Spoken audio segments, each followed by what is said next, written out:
Le Seigneur soit avec vous. Et avec votre esprit. Évangile de Jésus-Christ selon saint Jean. Gloire à toi, Seigneur. En ce temps-là, les yeux levés au ciel, Jésus priait ainsi. Père Saint, garde mes disciples unis dans ton nom, le nom que tu m'as donné, pour qu'ils soient un comme nous-mêmes. Quand j'étais avec eux, je les gardais unis dans ton nom, le nom que tu m'as donné. J'ai veillé sur eux et aucun ne s'est perdu, sauf celui qui s'en va à sa perte, de sorte que l'écriture s'accomplit. Et maintenant que je viens à toi, je parle ainsi dans le monde, pour qu'ils aient en eux ma joie et qu'ils en soient comblés.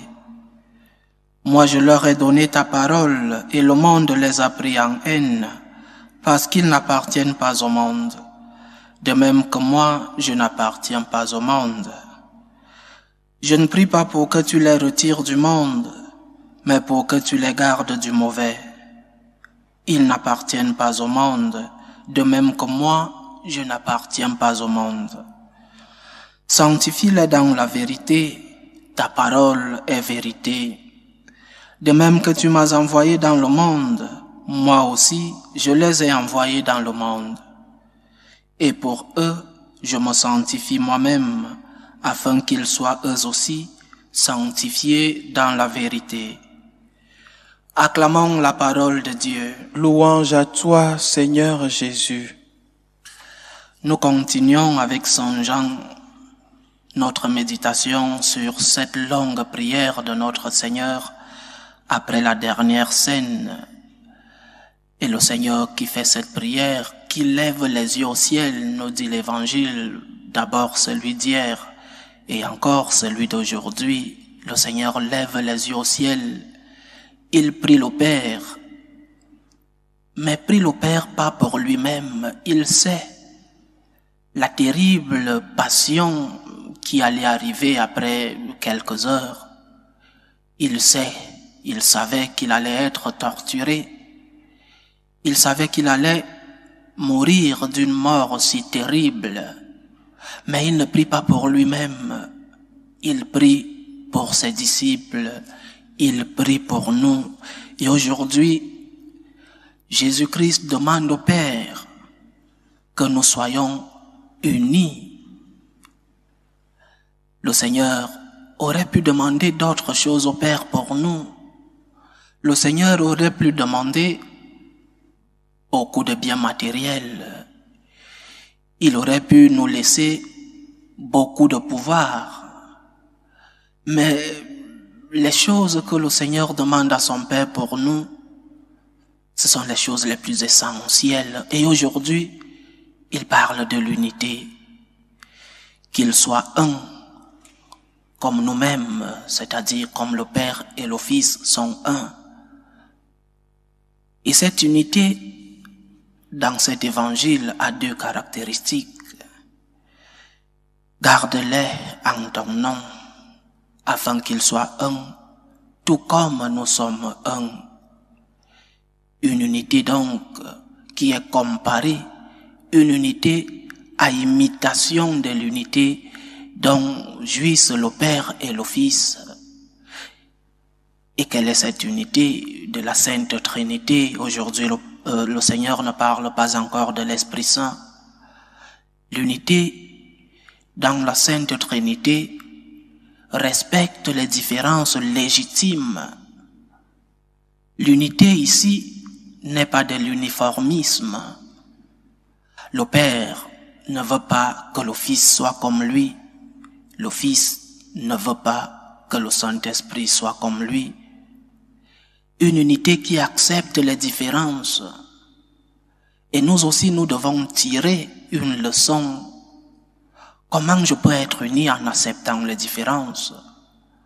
Comment je peux garder l'unité en acceptant l'autre tel qu'il est? Mais les différences ici sont des différences légitimes. Parce qu'il y a ceux qui disent, laisse-moi vivre comme je veux. Laisse-moi être différent.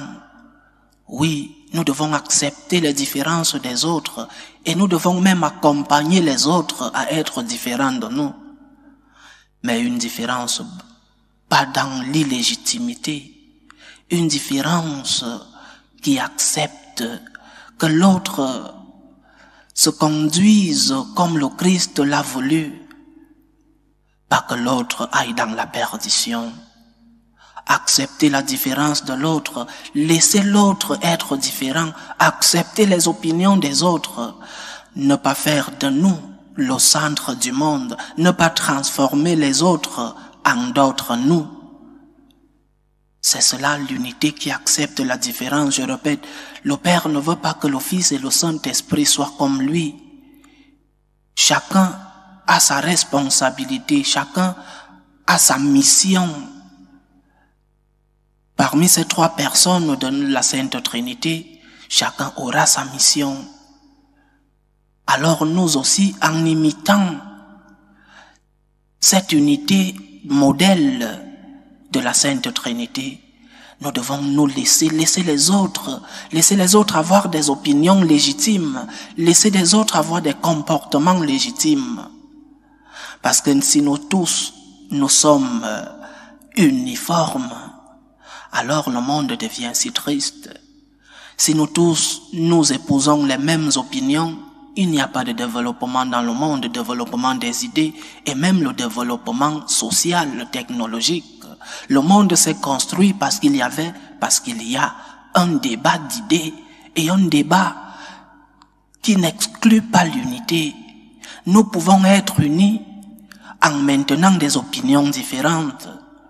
Nous pouvons rester unis en maintenant des idées différentes. Nous pouvons rester unis en maintenant nos propres convictions différentes. Le Seigneur nous enseigne aujourd'hui que oui, et il le demande au Père, qu'il soit un.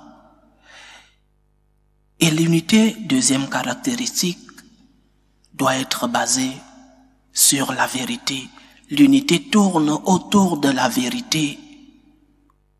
Et quand on cherche l'unité, on ne laisse pas l'autre personne rentrer dans un trou où il ne se relèvera pas. Parce que je t'aime, parce que je vais être uni à toi, je t'accompagne dans la vérité, en acceptant ta différence, mais en te disant la vérité. Et la vérité ici n'est pas une idée, ni une idéologie. La vérité est une personne. La vérité, c'est le Christ. Je suis le chemin, la vérité et la vie. Et notre unité doit donc tourner autour de cette personne qui est le Christ. Une vérité autour du Christ, une vérité qui nous amène sur le chemin du Christ. Alors, unité en acceptant la différence, unité autour du Christ, unité dans la famille, par exemple, le pardon, comprendre les circonstances de l'autre, comprendre que l'autre peut avoir un mauvais jour, qu'il est de mauvaise humeur, comprendre que l'autre peut avoir des soucis, par exemple au lieu de travail, et accepter que l'autre soit différent dans nos familles.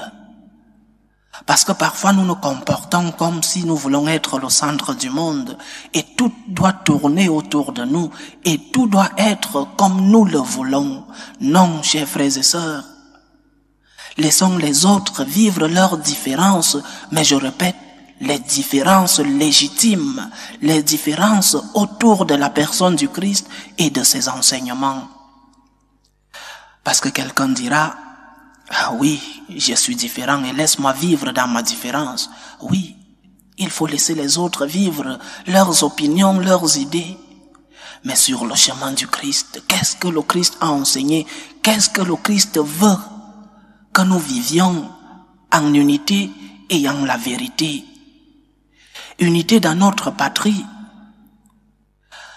Les différents partis politiques, les différentes opinions dans la société ne doivent pas exclure le sentiment de l'unité qu'une patrie doit construire.